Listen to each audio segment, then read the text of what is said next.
Bismillahirrahmanirrahim. Selanjutnya adalah munada, yaitu isim yang disebut setelah huruf nida atau kata panggil dengan terjemah wahai. Penggunaan munada ada dua macam. Yang pertama, dibaca fathah kata pertamanya jika berupa susunan idhofah, seperti ya Rasulullahi, wahai Rasulullah. Rasulah di sini fathah, Allahinya kasrah karena idhofah. Ya Abdallahi, wahai Abdullah. Abda di sini fathah, Allahi kasrah karena idhofah. Ya binta Muhammadin, wahai putri Muhammad.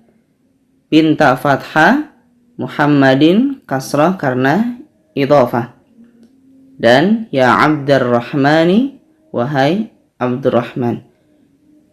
Bentuk yang kedua dibaca dhammah saja jika bukan susunan idhofah, seperti ya Muhammadu, ya Ustadzu, ya Khalidu, ya Syekhu.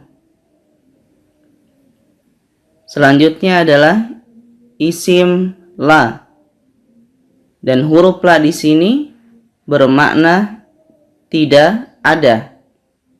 Ia berfungsi meniadakan jenis isim yang disebutkan setelahnya. Dan isim setelahnya dibaca fathah saja atau mabni fathah. Sangat banyak di dalam doa-doa atau zikir keseharian kita, seperti la ilaha illallahu, la haula wala quwwata illa billahi. Jadi setelah la, isimnya dibaca fathah. La robba, tidak ada rob siwallahi selain Allah. La ma'buda, tidak ada sesembahan bihaqqin dengan benar illallah, kecuali Allah. Pengecualian, apabila huruf la diawali oleh huruf jarbi, maka isim setelahnya tetap dibaca kasrah. Dengan kata lain, huruf bi jar lebih kuat dibandingkan huruf la, seperti bila ilmin, tanpa ilmu. Bila khilafin, tanpa perbedaan.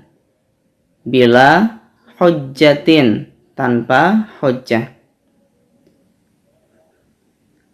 Selanjutnya adalah isim inna. Isim inna terletak setelah huruf inna, yang dalam bahasa Indonesia isim inna dia berposisi sebagai subjek dan harokatnya harus fathah atau nasab. Ada beberapa teman-teman inna, anna, lakinna, ka'anna, la'alla, laita. Tinggal dihafalkan. Inna Muhammadan mujtahidun. Sesungguhnya Muhammad itu rajin. Muhammadan di sini dibaca fathah karena diawali inna.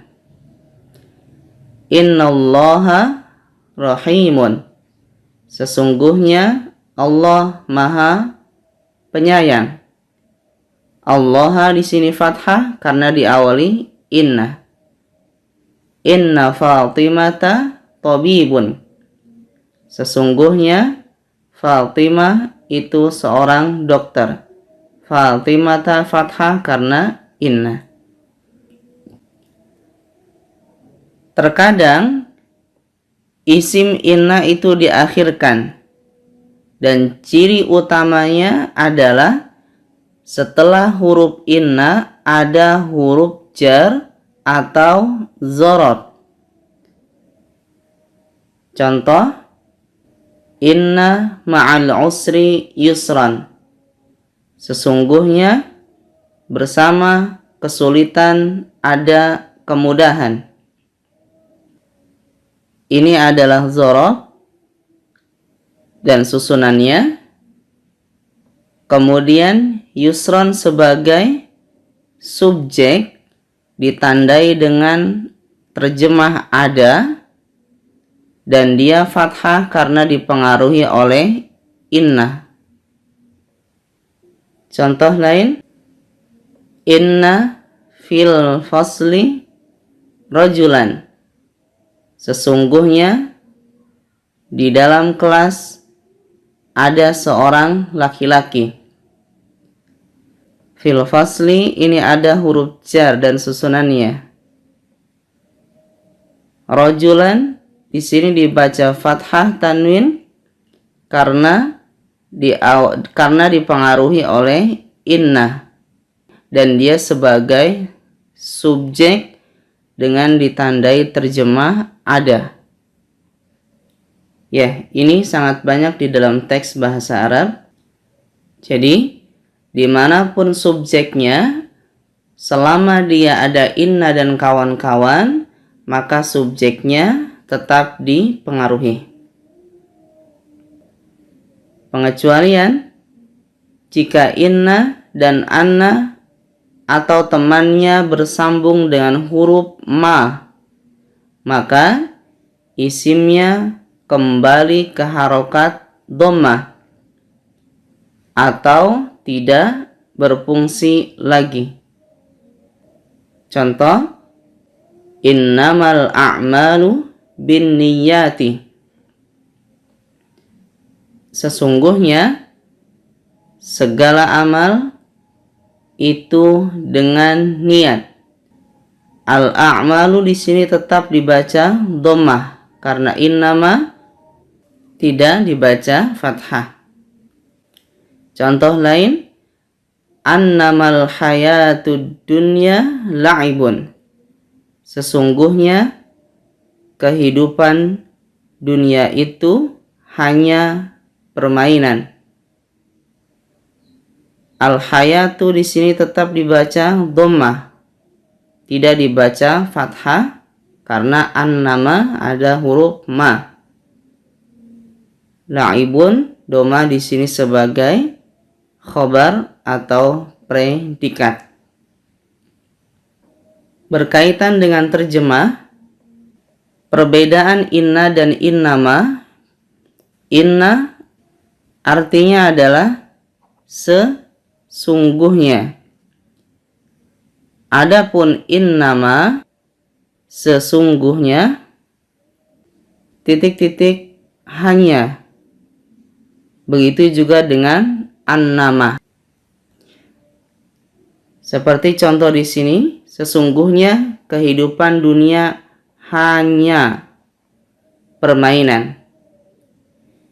Ya, tapi bisa disesuaikan di dalam terjemah seperti innamal a'malu binniyat. Di sini tidak enak jika ditambahkan kata hanya. Walhamdulillahirabbil alamin.